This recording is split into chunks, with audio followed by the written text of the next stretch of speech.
Hello, नमस्कार, जय हिंद दोस्तों। स्वागत है आप सभी लोगों का आज की इस करंट अफेयर की क्लास में। तो चलिए शुरू करते हैं आज की क्लास। पहला प्रश्न है, पूर्व अमेरिकी नौसेना अधिकारी और अंतरिक्ष यात्री सुनीता विलियम्स ने नासा में कितने समय की सेवा के बाद रिटायर्ड हो गई हैं?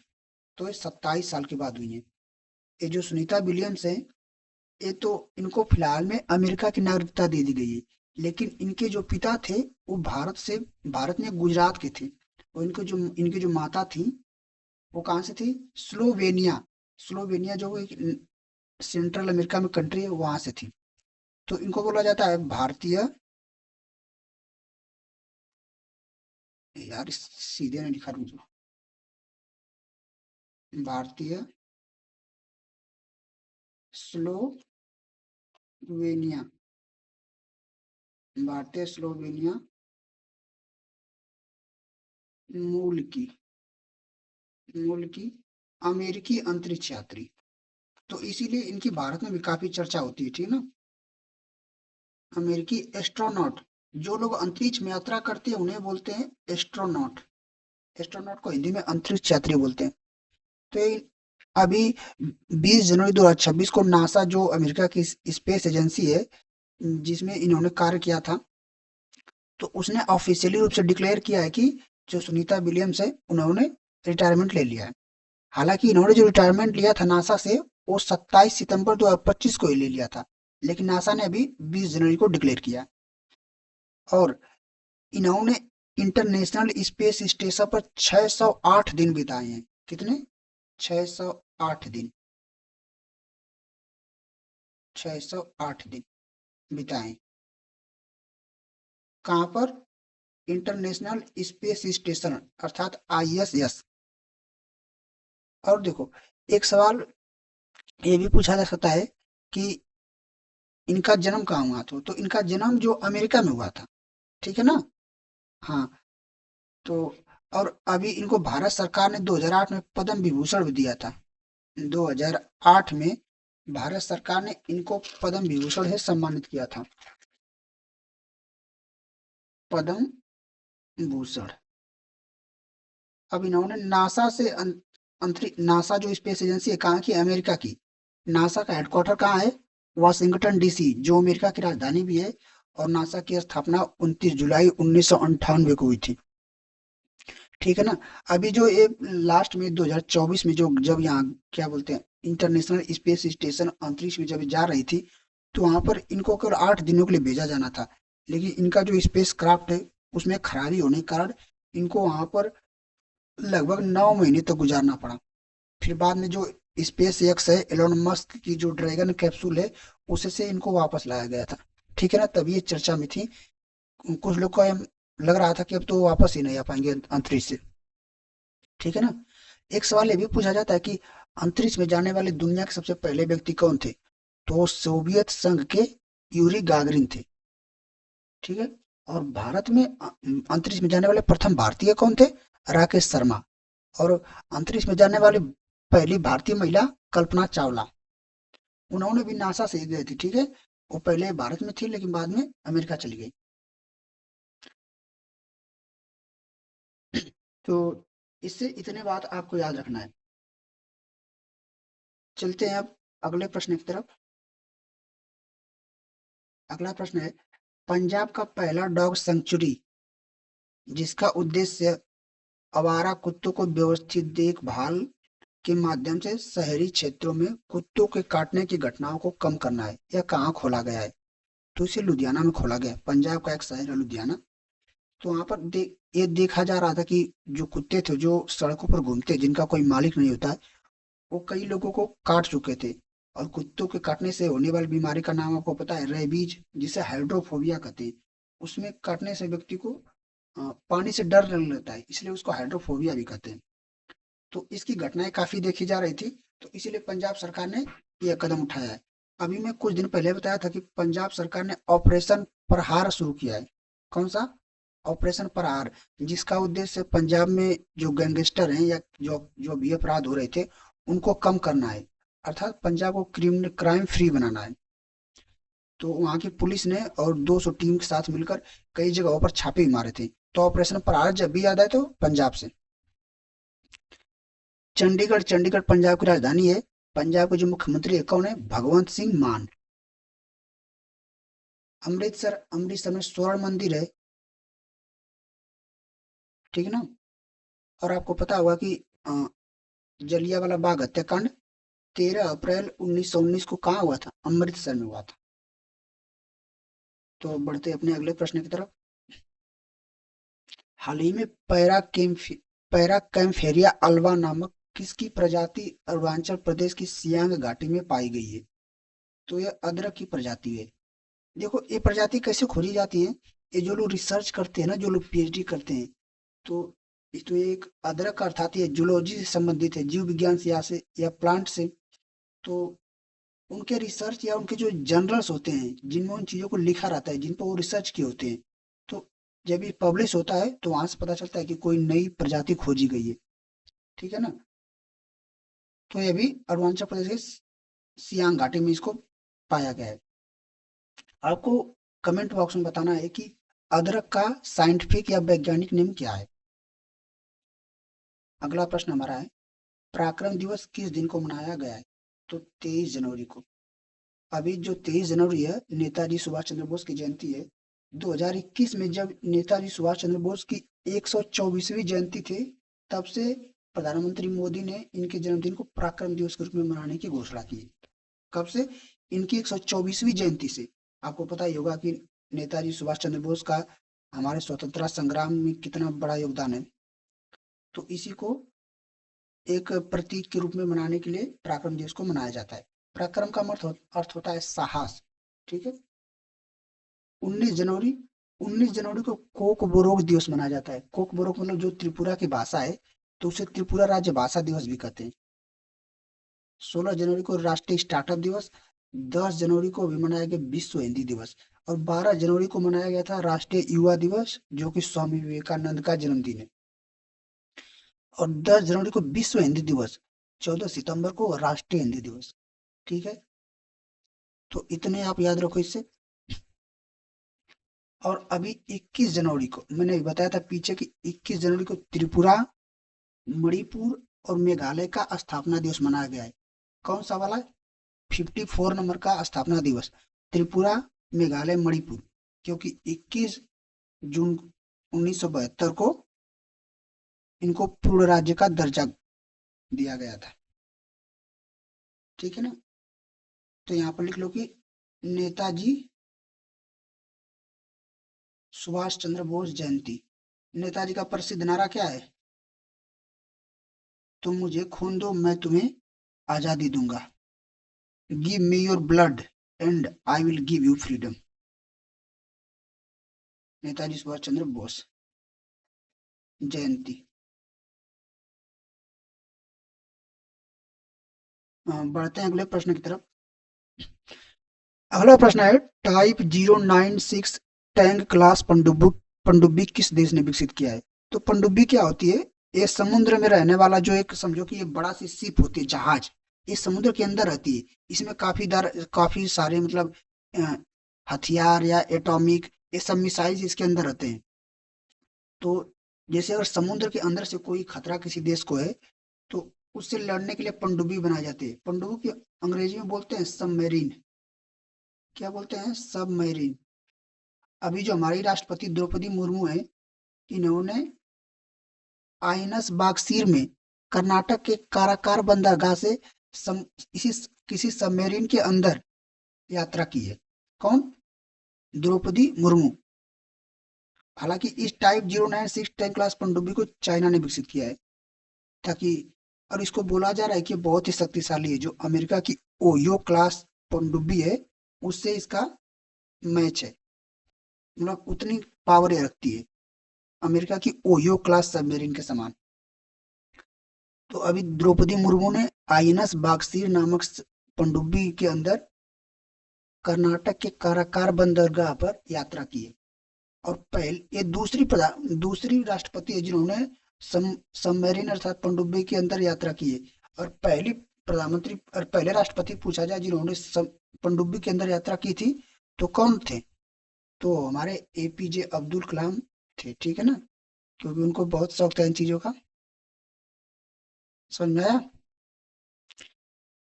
और जापान, अभी जापान की जो प्रधानमंत्री, पहली महिला प्रधानमंत्री बनी है, उनका नाम क्या है? Sanae Takaichi. अमेरिका, अमेरिका का आपको पता ही होगा कि डोनाल्ड ट्रंप के साथ, मतलब उन्होंने वेनेजुएला के राष्ट्रपति को गिरफ्तार कर लिया था, इसलिए काफी चर्चा में थे। किस ऑपरेशन के तहत गिरफ्तार किया था? इसको आपको कमेंट करके बताना है। कई बार मैं बता चुका हूँ, ठीक है ना। बढ़ते हैं अगले प्रश्न की तरफ। अगला प्रश्न है, नुम्बियो सेफ्टी इंडेक्स में कौन सा भारतीय शहर टॉप पे रहा? तो ये मंगलुरु रहा है। मंगलुरु एक कर्नाटक का शहर है। देखो, एक बेंगलुरु भी है, और एक मंगलुरु, दो शहर हैं। ये भी कर्नाटक का है। कर्नाटक की राजधानी बेंगलुरु है, या बेंगलोर भी बोलते हैं उनसे। और मंगलुरु, यहाँ पर एक न्यू मंगलोर बंदरगाह भी है। कौन सा? न्यू मंगलोर बंदरगाह। तो कभी कभी मंगलुरु या मंगलोर भी कहते हैं। न्यू मंगलुरु बंदरगाह, एक कई कई एग्जाम से पूछा जा चुका है कि न्यू मंगलुरु बंदरगाह कहाँ पर है। ठीक है ना। इन दोनों के बीच में शहर में लगभग 350 किलोमीटर के आसपास की दूरी है। तो नुम्बियो सेफ्टी इंडेक्स में भारतीय शहर मंगलुरु टॉप पर रहा। देखो, यह सेफ्टी इंडेक्स क्या होता है कि किसी शहर में कितना कम क्राइम हो रहा है और वहाँ के लोग कितने सुरक्षित हैं, इसको आधार मानकर यह इंडेक्स जारी किया जाता है नुम्बियो द्वारा। तो इसमें कर्नाटक, जो हमारा भारत का शहर है मंगलुरु, टॉप पर रहा। लेकिन पूरी दुनिया में यह पूरा वर्ल्ड लेवल का इंडेक्स है, तो इसमें पहले पे आया है चाइना। फर्स्ट पे चीन का, चीन का एक शहर है, चीन का। दूसरे पे, दूसरे पे हमारा है अबू धाबी। कौन सा? Abu Dhabi. और तीसरे पे हमारा है दोहा, कतर। कौन सा? दोहा, कतर। और जो ये न्यू मंगलुरु शहर है ना, ये 46वें नंबर पर आया है। किस, जो मंगलुरु शहर है, पूरी दुनिया में इसकी 46th रैंक है। टॉप 10 या टॉप 15 या टॉप 20 में कोई भी देश नहीं है भारत का। सेकंड पे हमारा क्या है? Abu Dhabi. Abu Dhabi, Abu Dhabi कहाँ का शहर है? यूएई का, यूएई की राजधानी है। चीन का जो किंग दाओ शहर है, इसको टॉपर किया गया था, ठीक है। अभी इसका नाम मेरे को याद नहीं आ रहा था, याद आ गया। किंग दाओ, किंग दाओ। थर्ड पे कौन है? थर्ड पे हमारा है कतर, दोहा। ये दोहा की राजधानी भी है, जो दोहा है।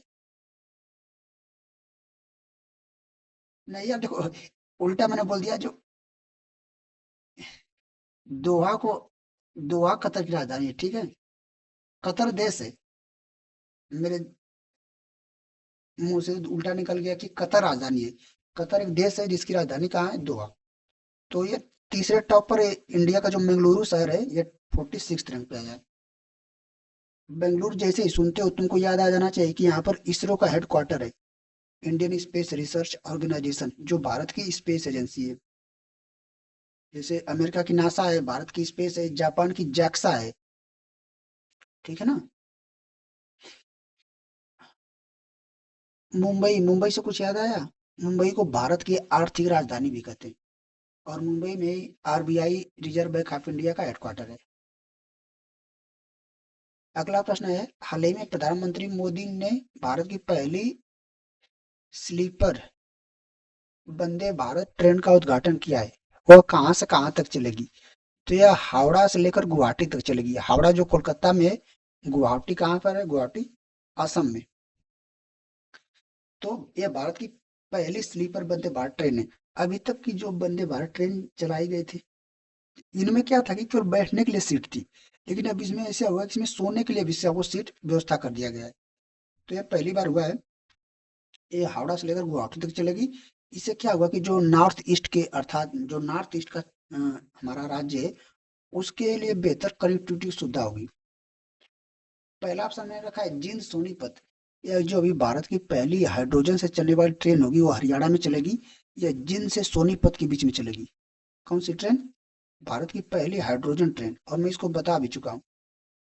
भारत की फर्स्ट हाइड्रोजन ट्रेन अर्थात हाइड्रोजन ईंधन से चलने वाली। अभी जो क्या ट्रेन की बिजली से चलती है, ठीक है ना, हाइड्रोजन से चलने वाली ट्रेन। ये दोनों शहर जिंद और सोनीपत दोनों हरियाणा में चलने वाली ट्रेन। अहमदाबाद मुंबई, ये जो भारत की पहली बुलेट ट्रेन जो थी वह अहमदाबाद से मुंबई के बीच में चलाई गई थी। अहमदाबाद गुजरात में है, मुंबई महाराष्ट्र में। चौथा ऑप्शन में रखा है थाने मुंबई, जो भारत की पहली ट्रेन थी, 16 अप्रैल 1853 को चली थी। वह थाने और मुंबई के मध्य चलाई गई थी, जिसकी टोटल दूरी 34 किलोमीटर थी इनके बीच की। और किसके शासनकाल में चलाई गई थी भारत की पहली ट्रेन? लॉर्ड डलहौजी के काल में। इसीलिए लॉर्ड डलहौजी को भारतीय रेल का जनक भी कहा जाता है। बढ़ते अपने अगले प्रश्न की तरफ। अगला प्रश्न है, किस देश के फुकुशिमा बिजली संयंत्र में हुई दुर्घटना के 15 साल बाद दुनिया का सबसे बड़ा परमाणु संयंत्र काशिवाजिका कारिवा परमाणु संयंत्र दोबारा चालू कर दिया गया है? तो यहाँ पर एक जो जहाँ से बिजली बनती है उसका नाम है फुकुशिमा बिजली संयंत्र है। तो यहाँ पर एक दुर्घटना हो गई थी तो उसको बंद कर दिया गया था। अभी दोबारा 15 साल बाद उसको चालू किया गया है। तो जापान में जो अधिकतर बिजली है वो परमाणु रिएक्टर से बनती है, ठीक है ना। हमारे यहाँ जैसा नहीं कि हमारे यहाँ जो होता है पेट्रोलियम या कोयला से बिजली बनती है ना, तो वहां पर एटम का यूज करके अर्थात एटॉमिक रिएक्टर का यूज करके बिजली बनाई जाती है। लगभग 30 से 40% बिजली का उत्पादन एटॉमिक परमाणु रिएक्टर से होता है। तो ये जो परमाणु रिएक्टर है काशिवाजी का कारिवा, ठीक है, ये कहाँ पर है? जापान में। अभी मैं बताया हूँ कि जापान की राजधानी कहाँ है? जापान की राजधानी टोक्यो, जो कि होन्शु द्वीप पर स्थित है। जापान की मुद्रा एन। जापान की जो वर्तमान में प्रधानमंत्री है साने तकाइची, जो कि जापान की पहली महिला प्रधानमंत्री है। और जापान की संसद का नाम क्या है? डायट। ये बहुत ही महत्वपूर्ण है, इसको याद रख लेना। जर्मनी, जर्मनी की राजधानी बर्लिन। अभी हाल ही में जर्मनी की चांसलर फ्रेडरिक मर्ज आए थे भारत, तो इन्होंने कहा है कि जितने भी भारतीय हैं इनको वीजा मुक्त यात्रा की घोषणा हम कर रहे हैं। मतलब वो लोग बिना वीजा के हमारे देश में ट्रेवल कर सकते हैं। और या तो फिर जब वो हमारे देश में आएंगे तब वहां पर उनको वीजा दे दिया जाएगा, ठीक है ना। ऑस्ट्रेलिया, अभी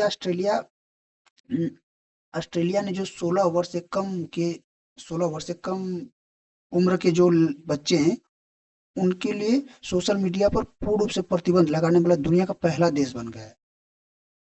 और ऑस्ट्रेलिया में जो जो लोग भी वोट नहीं देंगे उन पर जुर्माना लगाया जाएगा।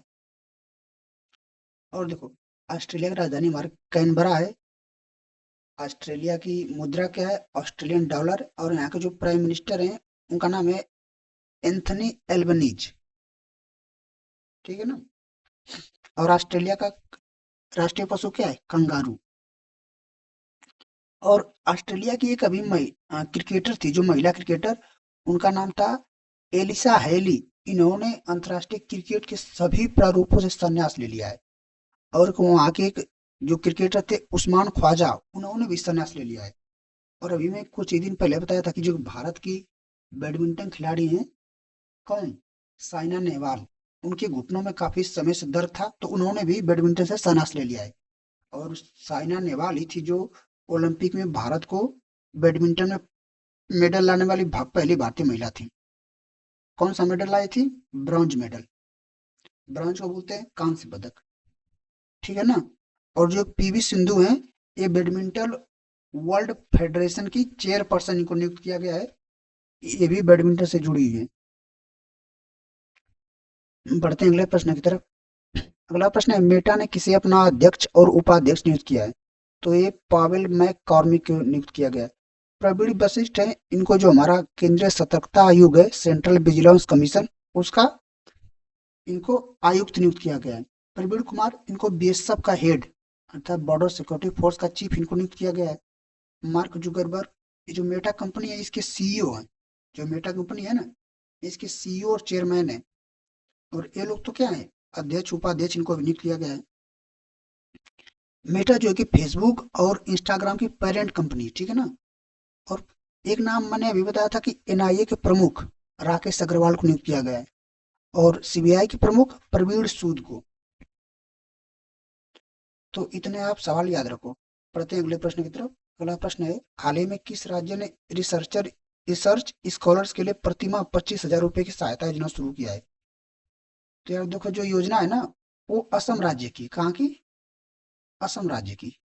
तो इसको असम ने शुरू किया है। जो वहाँ की योजना है, अटल बिचल अग्रगामी योजना, इसके तहत इसको शुरू किया गया है। इसमें क्या हुआ कि जो लोग भी पीएचडी कर रहे हैं, पीएचडी मतलब पीएचडी को बोला जाता है, जो लोग पीएचडी करते हैं या पोस्ट डॉक करते हैं, पीएचडी के बाद एक होता है पोस्ट डॉक, तो उनको बोला जाता है रिसर्च स्कॉलर्स। तो असम सरकार ने उन्हीं लोगों के लिए था, जो लोग भी असम के अंदर जो भी विश्वविद्यालय है, वहां पर पीएचडी में उनका नामांकन है, तो उनके लिए अटल विचल अग्रगामी योजना के तहत 25,000 रुपये उनको पर मंथ दिया जाएगा, और जो लोग भी विकलांग है उनको 40,000 रुपये दिया जाएगा, ताकि अच्छे से रिसर्च हो सके और असम देश को जो रिसर्च का क्षेत्र है उसमें बढ़ावा मिल सके, और जो लोग रिसर्च कर रहे हैं उन पर फाइनेंशियल बर्डन कम हो सके। क्योंकि जो लोग रिसर्च करते हैं उनके पास कोई दूसरा स्रोत तो होता नहीं है पैसा कमाने का। ठीक है, वो तो कोई जॉब करते नहीं है, लेकिन उनकी एज भी काफी होती है भाई, कम से कम 25 से 30 के बीच में। ठीक है, तो इसीलिए ये सहायता प्रदान की जाएगी। असम, असम नाम जैसे ही सुनो तुमको याद आ जाना चाहिए कि चाय के उत्पादन में सर्वप्रथम स्थान पर, मतलब भारत में सबसे ज्यादा चाय का उत्पादन असम में होता है। और जो एक असम के डिगबोई नामक स्थान है, वहां पर भारत की पहली तेल रिफाइनरी खोली गई थी। कहाँ पर? असम के डिगबोई में। और असम में हमारा कौन कौन नेशनल पार्क है? असम में हमारे डिब्रू सैखोवा नेशनल पार्क, मानस नेशनल पार्क, और एक काजीरंगा नेशनल पार्क, जो कि एक सींग वाले गैंडे के लिए प्रसिद्ध है। वहां पर बहुत ज्यादा मात्रा में एक सींग वाले गैंडा पाए जाते हैं। कहाँ पर? Kaziranga national park. अभी हाल ही में काजीरंगा एलिवेटेड कॉरिडोर की आधारशिला प्रधानमंत्री मोदी ने रखी है असम में। और असम में एक मेला लगता है, अम्बुबाची मेला, जो कि कामाख्या मंदिर में लगता है। वहां पर क्या होता है कि 3 दिनों के लिए जो कामाख्या मंदिर है, वहां की जो देवी है, 3 दिनों के लिए उनका मंदिर बंद रहता है। ऐसा माना जाता है कि जो देवी है, वो 3 दिन के लिए वे मासिक धर्म से गुजरती है। मासिक धर्म को बोला जाता है मेंस्ट्रुएशन साइकिल। तो इसीलिए वहां पर देवी को 3 दिन के लिए बंद रखा जाता है, फिर उसके बाद खोला जाता है। तब लोग पूजा पाठ और अपना जो भी सांस्कृतिक कार्यक्रम है वो वहां पर किया जाता है। तो अम्बुबाची मेला कहाँ पर लगता है? असम के कामाख्या मंदिर में। असम में अभी एक जो नुमालीगढ़ रिफाइनरी लिमिटेड है, उसको 27वां नवरत्न का दर्जा मिला है। असम की राजधानी कहाँ पर है? दिसपुर। असम के मुख्यमंत्री हैं हेमंत बिस्वा शर्मा, और यहाँ के राज्यपाल कौन है? लक्ष्मण आचार्य। और अभी मैं बताया हूँ पीछे की असम, मेघालय और मणिपुर, इन तीनों ने अपना 54वां वाला स्थापना दिवस 21 जनवरी को मनाया, क्योंकि 21 जनवरी 1972 को इनको क्या मिला थी? आजादी। अरे सॉरी, असम नहीं, ये तीन नीचे वाला, सॉरी मैं गलत बोल गया। मेघालय, मणिपुर और त्रिपुरा, इन तीनों ने। एक बात आपको बता दूं कि जो ये मेघालय है ना, ये असम से निकल कर बना हुआ राज्य है। मेघालय जो पहले है, ये असम का भाग था। किसका? असम का।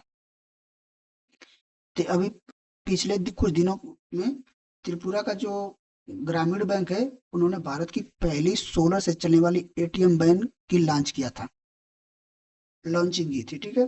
मणिपुर में हमारा क्या है? लोकटक झील, जहाँ पर तैरने वाला नेशनल पार्क केबुल लैम जाओ नेशनल पार्क पाया जाता है। मेघालय, अभी मेघालय की पहली महिला मुख्य न्यायाधीश बनी है, जस्टिस मोहिते रेवती देरे। जस्टिस रेवती मोहिते देरे। ठीक है, तो इसको याद रखना है। मेघालय में हमारा मासिन राम है और चेरापूंजी है। मेघालय में हमारी गारो खासी जयंतियां भी पाई जाती हैं। इसको भी पूछा जाता है। गारो खासी जयंतियां भी हैं, और वहाँ की भाषा भी है गारो खासी जयंतियां। गारो खासी जयंतियां वहाँ की जनजाति है। ठीक है, और वहाँ पर गारो गारो खासी जयंतियां पहाड़ी भी है, भाषा नहीं। ठीक है, तो इतना आपको याद रखना है। तो बस यहीं तक आज का लेक्चर था। मिलते हैं कोई अपने अगले क्लास में। तब तक के लिए जो लोग भी यहाँ तक पहुंच गए हैं, कई लोग तो पीछे वीडियो को छोड़ के चले गए होंगे बीच में ही, तो अगर आप यहाँ तक आए तो इसके लिए आपको बहुत बहुत धन्यवाद। Thank you very much. और अगर आप इस क्लास की पीडीएफ चाहते हैं तो इसको स्कैन करो और आप टेलीग्राम पे पहुंच जाओगे, ठीक है? वहां से आप इसको डाउनलोड कर लेना। और मैं एक ही बात कहूंगा यार, हमारे हाथ में केवल हमारा कर्म है, तो बस हम कर्म करेंगे। बहुत चीज हमारे हाथ में नहीं होती है ना, तो जो चीज हमारे हाथ में नहीं उसको छोड़ दो, जो चीज है बस उस पर काम करो। बाकी बाकी अगर आपको क्लास अच्छी लगी तो आपको कमेंट में बताना है कि क्लास कैसी लगी, अच्छी लगी, या कोई सुझाव हो तो वो भी दीजिए। और इस क्लास को यार अपने दोस्तों के साथ शेयर करो। और अगर चैनल को अभी तक सब्सक्राइब नहीं की हो तो सब्सक्राइब कर लो, और एक बेल आइकन बनी होती है उसको दबा दो, ताकि जब भी मैं वीडियो अपलोड करूं तो आपके पास पहुंच जाए। और हाँ, जो सवाल मैं पूछता हूँ उसको कमेंट बॉक्स में उसका जवाब भी दे दिया करो। चलिए, मिलते हैं अपने अगले क्लास में, तब तक के लिए सभी लोग को जय हिंद, जय भारत।